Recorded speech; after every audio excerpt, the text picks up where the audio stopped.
A campanha de Canudos ia ampliar-lhe o renome. Compreendeu-a como poucos. Tinha a intuição guerreira dos gaúchos.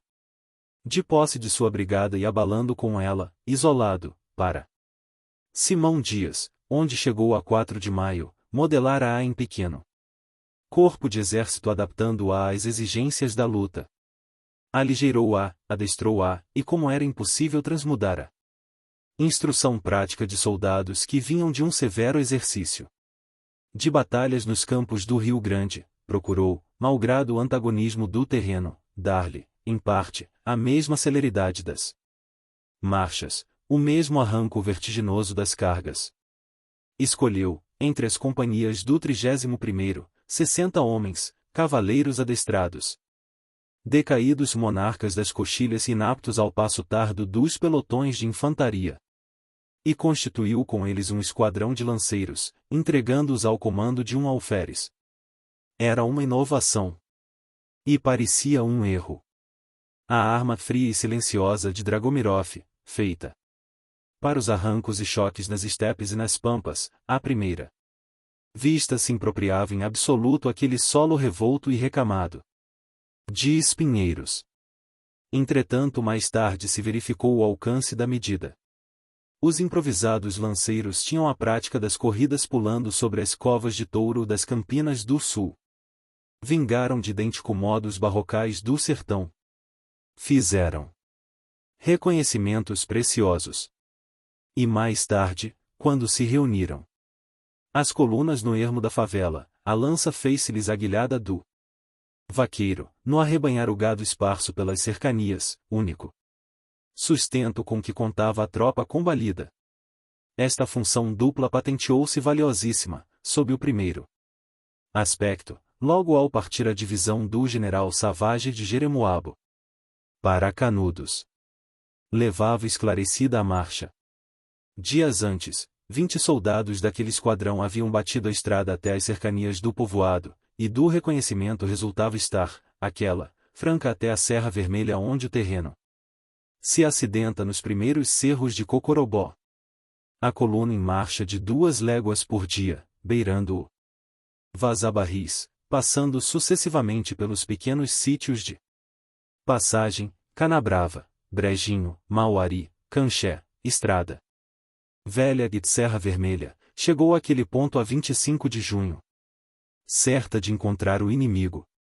Pela primeira vez uma tropa expedicionária dos sertões não se deixava surpreender. Cocorobó.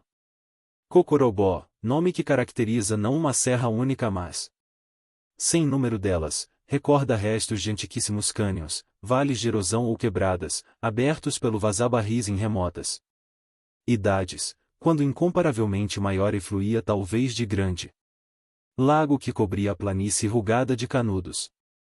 A massa de águas, então contida pelos acidentes mais possantes que ondulam da favela ao Caipã, nos 2 quadrantes de Sóino e deste último, espraiando-se pelo DNE, abarreirada pelas serranias de Poço de Cima e Canabrava, e fluía para leste em escoadouros estreitos. Retrospecção geológica. A sua conformação topográfica instiga esta retrospecção geológica. Com efeito, as serranias cortadas de angusturas, fracionando-se em serrotes de aclives vivos, figuram-se ruínas de uma barragem aluída e rota pelas enchentes. Aprumam-se entre várzeas, feito um recorte nas planuras, e a despeito dos contornos incorretos, permitem que se lhes reviva o facies primitivo. São uma montanha fóssil, definido pelas mesmas camadas silurianas, que vimos noutros trechos, o núcleo da Terra, ali, aflora à medida que a ablação das torrentes lhe remove as formações sedimentárias mais modernas. E nesse esumar-se a serra primitiva ressurge espelhando na ousadia das curvas hipsométricas a potência dos elementos que há longos séculos a combatem. Porque, como na favela, a caatinga resistente lhe morre no sopé, evita-a, deixa-lhe desnudos os flancos, e estes, já lastrados de blocos, já descendo a prumo, a maneira de muros em cujas junturas mal se apegam orquídeas. enfesadas ou alcantilando-se em fraguedos, repentinos ressaltos, que os rasgam em pontas crivando-os até ao alto, onde se agrupam.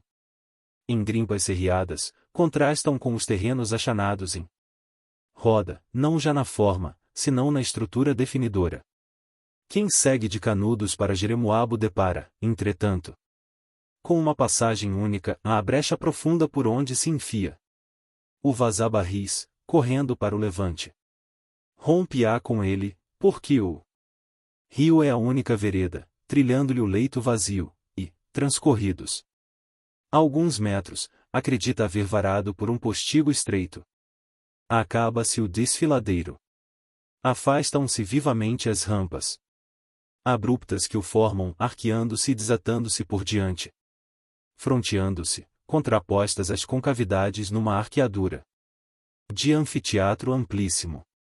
Ali dentro, porém, o terreno continua revolto, erguem-se outros cerros mais baixos, centralizando-o e a primitiva passagem bifurca-se, encaixando-se na da direita, em curva, o Vazabarris.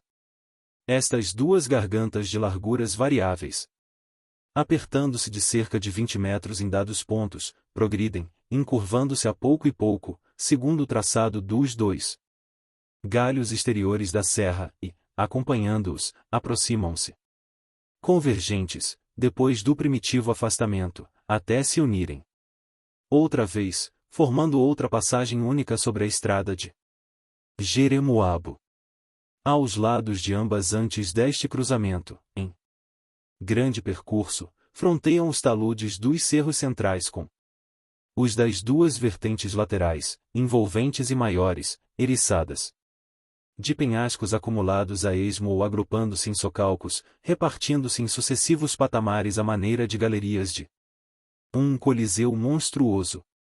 O desfiladeiro de Cocorobó é em pálido resumo aquele rasgão da terra, de extremos afunilados, que se subdividem de um e outro lado na forquilha de dois outros porventura ainda menos praticáveis. A estrada duplica-se na falsa encruzilhada de dois desvios que o Vazabarris percorre por igual nas enchentes, ilhando os comoros centrais, até sair, unidos os dois braços, numa várzea desimpedida e vasta que o caminho de Jeremoabo corta pelo meio, estirando-se em cheio para leste. De sorte que quem a trilha em sentido oposto, vindo daquela vila para o ocidente, incide de idêntica maneira na bifurcação que a divide. Atravessa-a, metendo-se por uma das veredas, à direita ou à esquerda, até chegar a outra saída única. Transpõe-na. Mas, livre da garganta multívia, não encontra uma várzea complanada, como a da outra banda. O solo, ainda que em menor escala, continua revolto.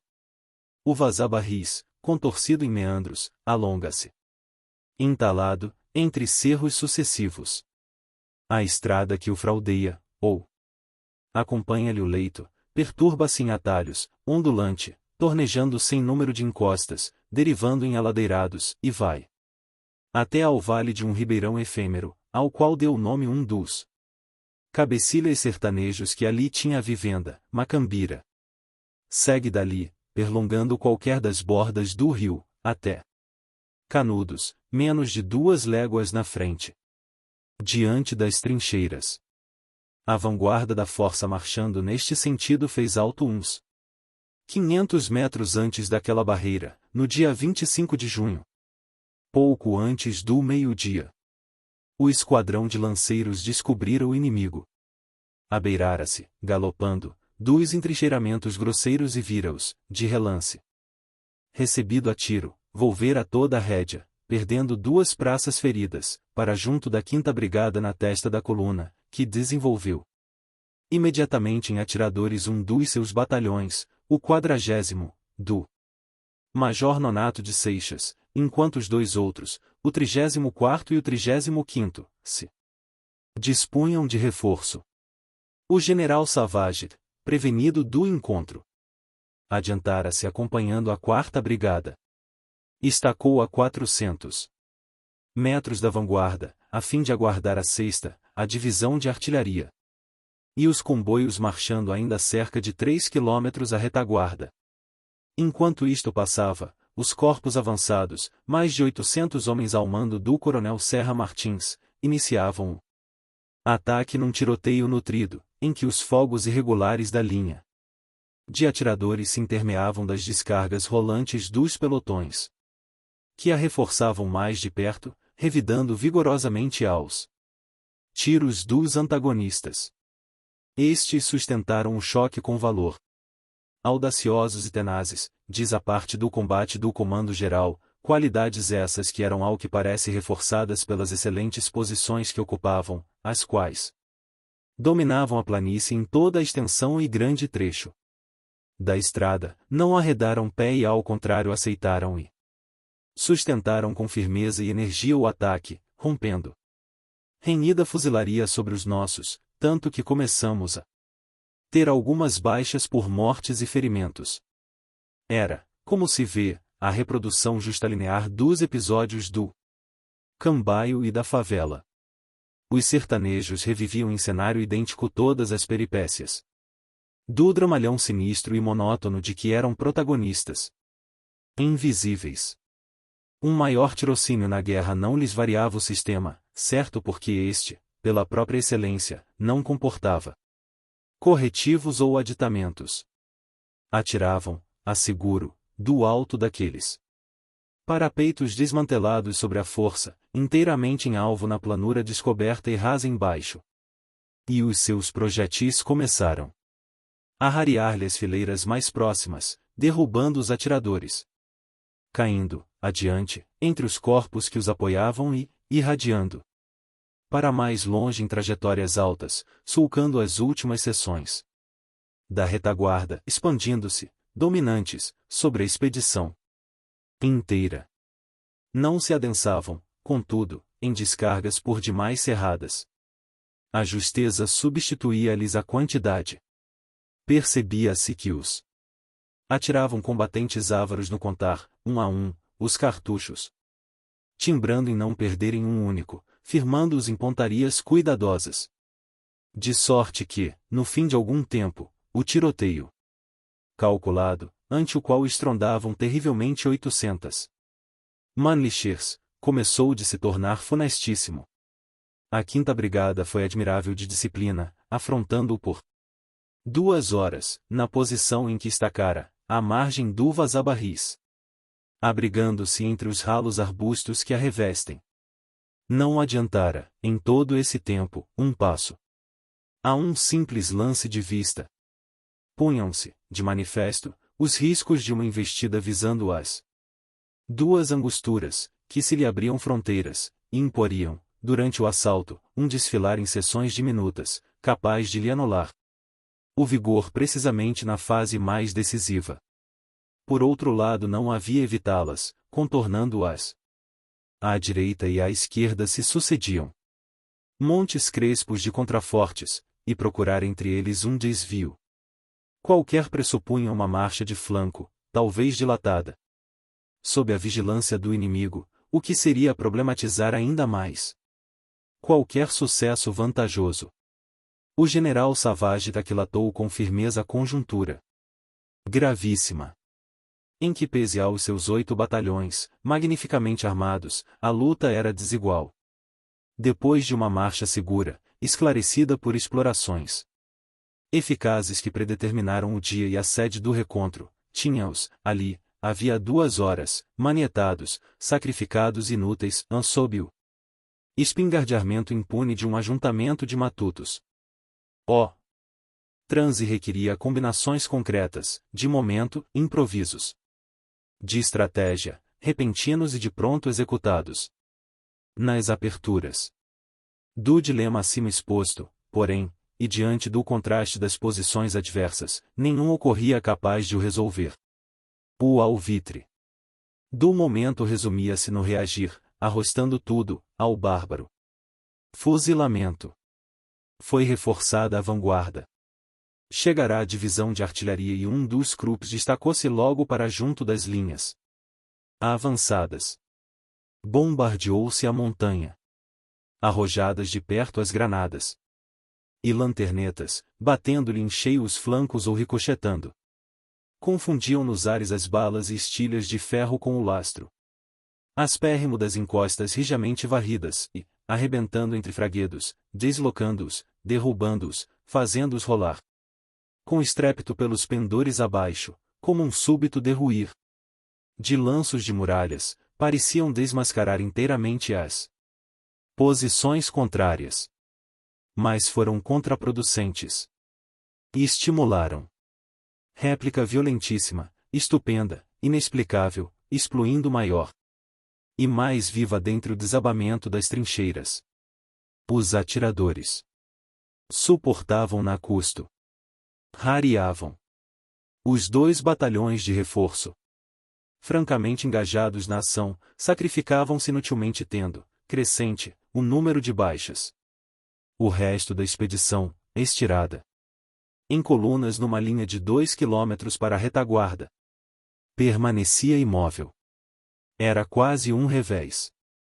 No fim de 3 horas de fogo os atacantes não tinham adquirido um palmo de terreno. A 500 metros dos adversários, não. Tinham a milhares de vistas fixas nas vertentes despidas, alobrigado um único sequer. Não lhes avaliavam o número. Os cerros mais altos, bojando em esporão sobre a várzea, figuravam-se desertos. Batia-os de chapa o sol ofuscante e ardente, viam-se-lhes os mínimos acidentes da estrutura, podia contar-se-lhes um a um os grandes blocos, que por ali se espalham, a esmo, mal equilibrados, em bases estreitas ao modo de lôgans oscilantes e prestes a caírem. Uns, outros acumulados em acervos imponentes, e distinguiam-se, intermeando-os, em touceiras, ou encimando-os, esparsas, as bromélias resistentes, caroais e macambiras de espatas lustrosas. Retilíneas e longas, rebrilhando à luz como espadas, viam-se, mais raros, cactos esguios e desolados, mais longe, um tumultuar de cimos, do mesmo modo desertos. E daquele desolamento, daquela solidão absoluta e impressionadora, irrompia, abalando as encostas, uma fuzilaria cerrada e ininterrupta como se ali estivesse uma divisão inteira de infantaria, 95. Carga de baionetas excepcional. Os jagunços eram 200 ou eram 2000. Nunca se lhes soube, ao certo, o número. Na frente dos expedicionários o enigmático da campanha se antolhava mais uma vez, destinando-se a ficar para sempre indecifrável. Tolhendo-se-lhes deste modo o passo, só restavam decisões extremas, ou recuarem lentamente, lutando, até se subtraírem ao alcance das balas, ou contornarem o trecho inabordável, buscando um atalho mais acessível, em movimento envolvente aventuroso, de flanco, o que redundaria em desbarate inevitável, ou arremeterem em cheio com os outeiros, conquistando-os. O último alvitre era o mais heróico e o mais simples, sugeriu o coronel Carlos Telles. O general Savage adotou o, conforme confessa em documento oficial onde define, com lastimável desquerer, o adversário temível que o fizera parar, não podia admitir que 2 ou 3 centenas de bandidos sustivessem a marcha da segunda coluna por tanto tempo. E, como empenhara a nação pouco mais de 1/3 das tropas, esta circunstância salvou, tornando factível uma manobra arrojada, certo e realizável se todos os batalhões, num arremesso único, se tivessem embaralhado desde o começo as 2 entradas do desfiladeiro. Planeou a 5ª Brigada, que se mantinha desde o princípio nas suas posições por entre as caatingas, devia carregar pelo flanco esquerdo e pelo leito do rio, a fim de desalojar o inimigo dos cerros centrais e outeiros, que ficam desse lado, e a 4ª pelo flanco direito devendo, antes, desenvolver-se em linha, ao sair da estrada para a várzea. O esquadrão de lanceiros, entre ambas, carregaria pelo centro. A 6ª Brigada não compartilharia o combate, permanecendo à retaguarda em reforço, e garantindo os comboios. Assim, os 5 batalhões destinados à investida se dispunham na ordem perpendicular reforçada numa das alas, a da esquerda, onde os corpos avançados do coronel Serra Martins formavam em colunas sucessivas, enquanto, 400 metros atrás e para a direita, se desdobrava, em linha, a Brigada Teles, tendo no flanco esquerdo o esquadrão de lanceiros. O conjunto da formatura projetava-se na superfície do nível da várzea com a forma exata de um desmedido martelo. E a carga, que logo depois se executou, a episódio culminante da refrega, assemelhou, de fato, uma percussão, uma pancada única de 1.600 baionetas de encontro a uma montanha. Os assaltantes avançaram todos a um tempo, os pelotões da frente batendo com os morros enfiando pela bocaina da passagem esquerda, enquanto a 4ª Brigada, a marche-marche, de armas suspensas e sem atirar, vencia velozmente a distância que a separava do inimigo. Tomara-lhe à frente o coronel Carlos Teles. Este oficial notável, recordando Osório na postura iturene no arrojo cavalheiresco, sem desembainhar a espada, hábito que conservou em toda a campanha, atravessou com a sua gente todo o trecho do campo varejado de balas. No sopé da serrania, à esquerda, se abria o desfiladeiro da direita, por onde se meteu atrevidamente, em disparada, o esquadrão de cavalaria. A 4ª Brigada, porém, evitou-o e investiu com as encostas. Os jagunços não haviam contado com este movimento temerário, visando diretamente, a despeito dos obstáculos de uma ascensão difícil, as posições que ocupavam. Pela primeira vez se deixavam surpreender por inesperada combinação tática, que os desnorteava, obrigando-os a deslocarem para outros pontos os lutadores de antemão destinados a trancarem as duas passagens estreitas, por onde acreditavam investiria toda a tropa. A 4ª Brigada, realizando a mais original das cargas de baionetas, por uma ladeira íngreme e crespa de tropeços acima, ia decidir do pleito. Foi um lance admirável. A princípio avançou corretíssima. Uma linha luminosa de centenares de metros se estirou, fulgurando. Ondulou a base dos cerros. Abarcou-os, e começou a subir. Depois infletiu em vários pontos, envesgou, torcida, pelas encostas, e, a pouco e pouco, desarticulada, fragmentou-se. Os sertanejos, intocaiados a cavaleiro, golpeavam-na, partiam-na, por sua vez, as anfractuosidades do solo. A linha do assalto, rota em todos os pontos, subdividida em pelotões estonteardamente avançando. Espalhou-se, revolta, nos pendores da serra. O coronel Teles, guiando-a pelo flanco direito do 31º de infantaria, perdeu nessa ocasião o cavalo que montava, atravessado por uma bala junto à espenda da sela. Substituiu-o, reuniu as frações dispersas de combatentes, em que já se misturavam soldados dos seus dois corpos. Animou-os. Arrojou-os valentemente sobre as trincheiras mais próximas. Encontraram-nas vazias, tendo cada uma, ao fundo, dezenas de cartuchos detonados e ainda mornos. Consoante a tática costumeira, os jagunços deslizavam-lhes adiante, recuando, negaciando, apoiando-se em todos os acidentes, deslocando a área do combate, impondo todas as fadigas de uma perseguição improfícua. A breve trecho, porém, dominadas as primeiras posições, viu-se, sobre as vertentes que apertam o desfiladeiro naquele ponto, a 4ª Brigada, escalando-as. Dali tombavam os mortos e os feridos, alguns até ao fundo da garganta, embaixo, por onde tinham entrado os 60 homens do esquadrão de lanceiros e a divisão de artilharia, quebrando-se, ambos de encontro à forte trincheira aposta de uma e outra margem do rio, na bifurcação das duas bocainas, feito uma represa. Nas vertentes da esquerda, a 5ª Brigada, perdida igualmente a formatura primitiva, lutava do mesmo modo tumultuário. A ação tornou-se formidável. 5 batalhões debatiam-se entre morros, sem vantagem sensível, depois de 4 horas de luta.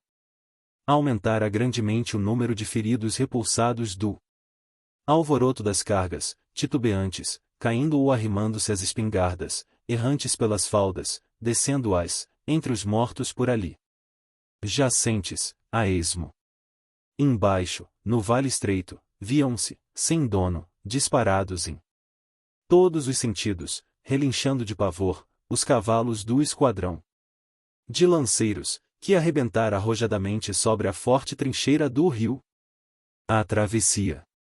Nesta enorme confusão alguns pelotões do 31º de Infantaria galgaram, afinal, num ímpeto incomparável de valor, as trincheiras mais altas da vertente da direita.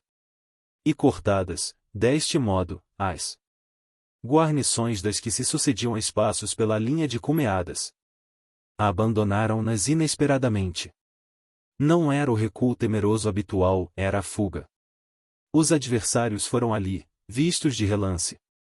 Pela primeira vez, dispersos pelos altos, correndo e sobraçando. As armas, rolando e resvalando pelos declives, desaparecendo. Os soldados encalçaram-nos, e revigorada logo em todos os pontos. A investida, num movimento único para a frente, propagou-se até as alas da extrema esquerda. Era a vitória. Minutos depois as duas brigadas, num imenso alvoroto de batalhões a marche-marche, adensavam-se, confundidas, na última e única passagem do desfiladeiro. Os jagunços em desordem, contudo, depois do primeiro arranco da fuga, volveram ainda ao mesmo resistir inexplicável.